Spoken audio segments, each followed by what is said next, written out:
lumilipad. Si Iron Man sa akin, siya ang pinakamalakas. Ay, sila Bebang Iska at Princess, may mga lobo. Gusto ko rin yun. Lobo! Bumili na kayo ng lobo! Princess, Iska, tingnan nyo ho, may nagtitinda ng lobo. Mga bata, bumili na kayo sa akin ng lobo. Ayo nga no, gusto ko yung lobo. Tara, bumili tayo ng lobo kay ate. Sige, puntahan natin. Ate, magkano po yung paninda yung lobo? Mura lang itong mga paninda ko, 10 pesos lang isa. Wow, ang mura naman, 10 pesos lang po. Mabuti na lang may pera pa ako dito. Makakabili ako ng lobo. Ako din, may 10 pesos pa ako. Ikaw, Princess, meron ka ba pambili ng lobo? Nako, naubos ko na yung pera ko kasi bumili ako ng pagkain kay Aling Sonia. Paano ba yun, Princess? Hindi ka makakabili ng lobo mo. Ay, may naisip ako. Ate, wait lang po kayo dyan ha. Hihingi lang po kay nanay ng pera. Huwag po kayong aalis. Sige, antayin kita. Bebang Iska, punta lang ako sa bahay ha. Bilisan mo, Princess ha, para makapaglaro tayo ng lobo-lobo. Ate, bibili na po ako ng lobo ko. Mamili ka na ng gusto mo, Iska. Piliin mo kung anong gusto mo. Ano kayang pipiliin ko? Si Peppa Pig, si Iron Man, o si Hello Kitty? Ay, si Peppa Pig na lang po, ate. O, eto. Ang ganda niya. Ate, eto po yung bayad ko. Si Hello Kitty naman po yung bibilin ko, ate. Eto, Bebang, o. Si Hello Kitty. Eto po yung bayad ko. Ang cute naman ni Hello Kitty. Paras kaming kulay pink. Ate, bibili na po ako ng lobo. May pera na po ako. Eto ha. Eto na lang natitirang lobo, Princess. Hala, si Iron Man. Ayaw ko po niyan, ate. Wala na po bang iba? Wala na he. Last na to. Pang lalaki si Iron Man eh. Ayoko po niyan. Huwag ka na magreklamo, Princess. Lobo rin naman yan eh. Sige na nga. Bibilin ko na si Iron Man. Ay, sa wakas, mabibenta na itong mga lobo ko. O, eto na. Ito po yung bayad ko. A few moments later. May lobo kaming lumilipad. Ang saya-saya maglaro ng lobo-lobo. Si Iron Man sa akin, siya ang pinakamalakas. Ay, sila Bebang Iska at Princess, may mga lobo. Gusto ko rin yun. Bebang, magpahinga muna tayo. Napapagod na ako eh. Kanina pa tayo naglalaro. Sige, isabit muna natin yung mga lobo natin, tapos bibili tayo ng pagkain kay Aling Sonia. Tara, gusto ko na ulit magmerienda. Itali natin dito yung mga lobo natin, para hindi siya liparin.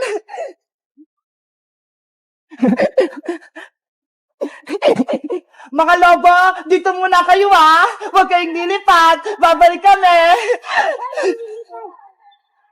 Ayun, iniwan nila yung mga lobo. Mga 3 lobo, akin na kayo. Oh, no! Yahoo! May mga lobo na ako. Ang lakas ng hangin. Nililipad ako. Sino yun? May sumisigaw. Bebang, tulungan niyo ako. Nililipad ako ng mga lobo niyo. Bayang, lobo namin yan. Wag mo yung kunin. Nandito na ako sa puno. Lagot! Si Boyong tinangay ng hangin! Kasama yung mga lobong binili natin! Bebang! Iska! Tulungan niyo ako! Nililipad ako! Oh, no! Nasaan na si Boyong? Hindi ko na siya makita! Nanay! Tulong! Nandito na ako sa moon! Tulong! Happy New Year, everyone! Wow! Ang lakas ng paputok ko! Eto na ito yung pinakamalakas na paputok sa buong mundo! Nasaan na kayo si Princess Bebang Iska? Ipaparinig ko lang sa kanitong boga-boga ko. Panigurado, magugulat sila! Princess, Iska, anong gagamitin yung pangpengay sa bagong taon? Eto sa akin, Bebang, turotot!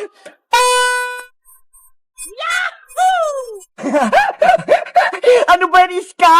Ang litlit naman niya ng turotot mo, tapos ang hinahina ng tunog. Ikaw ba, princess? May turotot ka rin ba? Challenge! Binigyan ako namin ng mahabang turotot. Pakinggan nyo, ah! Pop! Ay! Ang lakas nga! Ano naman sa'yo, Bebang? May turotot ka rin ba? Wala pa eh. Pero sabi ni nanay, pwede na daw itong mga kaldero. Eto na lang daw yung pampaingay ko. Si Bebang, magkakalimbang na kaldero. Pakinggan nyo, ma. Maganda nga. Malakas din yung tunog. Ready na tayo sa pagsalubong ng bagong taon. Panigurado masaya tayo. Year 2024 na bukas. Ang bilis ng panahon.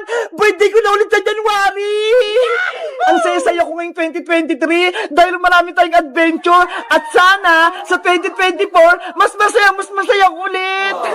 At sana rin, hindi na maggugulo sa atin si Boy yung butike para lagi tayong masaya. Hoy, Princess Bungenge, naririnig ko yung pangalan ko ah. Pinag-uusapan niyo ba ako? Hala, Princess, si Boyong narinig ka. Hay nako, dumating na naman si Boyong butike. Patunogin ko na nga lang itong malaki kong tarotot para mawala yung malas. Ano? Wala kang tarotot na. Ayan ba yung pinagmamalaki mong princess? Eh, ang hina-hina. Bakit? Malakas ba yung tarotot mo? Hindi tarotot yung gamit ko, kundi eto. Hala, Boyong, ano yan? Eto ang tinatawag na boga-boga. Uy, Boyong, bawal yung boga-boga na yan ah. Kaya nga, huhulihin ka ng barangay tanod kapag nakita kang may hawak na boga-boga. Ang daldal nyo, paputukin ko na nga lang to. Boom! Ang lakas-lakas! Ang ingay, Boyong! Masakit sa tinga! Isa pa! Happy New Year! Boyong! Itigil mo na yan! Bawal yung boga-boga! Panis yung mga turotot nyo! Malakas tong boga ko! Parang may naririnig akong boga-boga dun ah! Happy New Year! Hoy, bakit pasaway? Ano yan? Manong tanod, si Boyong po, naglalaro ng boga-boga. Huliin niyo po siya. Lagot, may tanod. Alam mo bang bawal magpaputok ng boga-boga? Nakakadisgrasya yan. Hindi po siya sa amin nakikinig, Manong tanod. Sinabihan na nga po namin siya na bawal eh. Akin na yan, Boyong. Kung ayaw mo ipakulong kita. Ayoko pong makulong, Manong tanod. Ito na po, ibibigay ko na. Sa susunod, huwag ka na maglaro nito ha. Kung hindi, dadalhin na kita sa pulis. Opo. Buti nga sa'yo, Boyong. Wala ka ng boga-boga.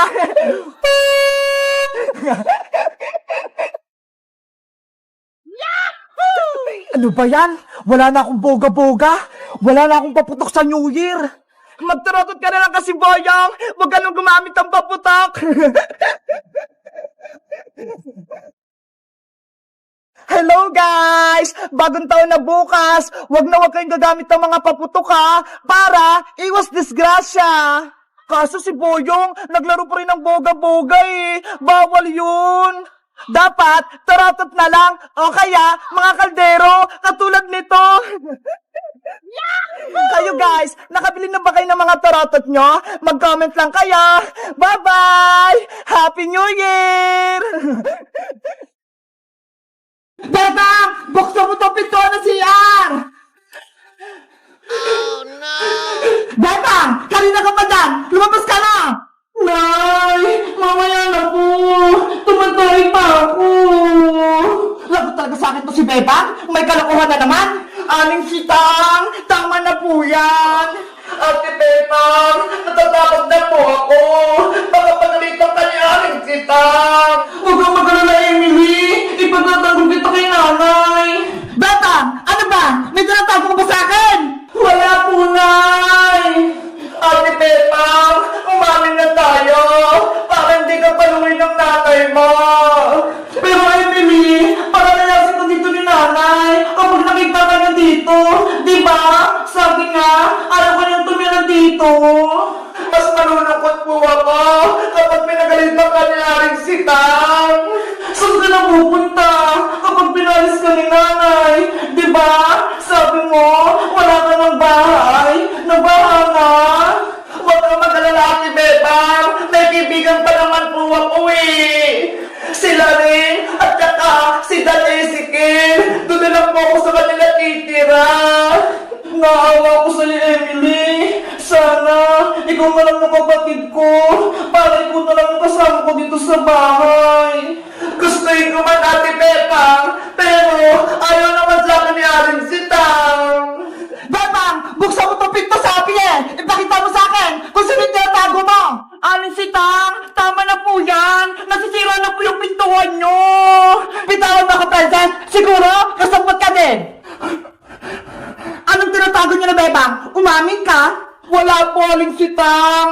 Sabi mo sa akin ng totoo, Princess, hindi na kita bibigyan ng spaghetti tuwing birthday ni Bebang kapag nagsisinungaling ka. Sige na nga po, aamin na ako. Sige, sabihin mo. Si Bebang po, may tinatagong sikreto. Ano nga ang sikreto? Pinapatulog po ni Bebang si Emily doon sa taas ng bahay nyo, sa may bayan. Ano? Si Emily? Pinatutulog dito ni Bebang sa bahay? Opo. Sinasabi ko na nga, be. Bebang, lumabas ka dyan! Emily, anong gagawin natin? Ate Bebang, lumabas na tayo. Umamin na tayo kay Aling Sitang. Sige na nga, wala na naman tayong takas eh. Sagot lang po, Nay. Lalabas na ako.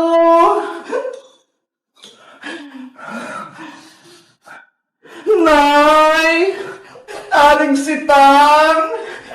Anong ginawa mo, Bebang? Magpaliwanag ka! Sorry po, Nay. Kung tinago ko si Emily dun sa taas, pinatulog ko pa siya, kahit ayaw niyo po.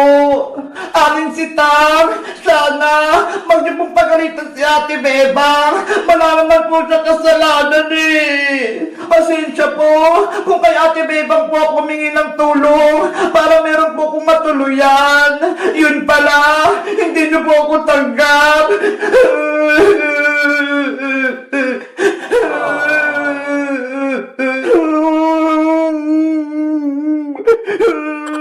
Sorry po talaga, Aling Sitang.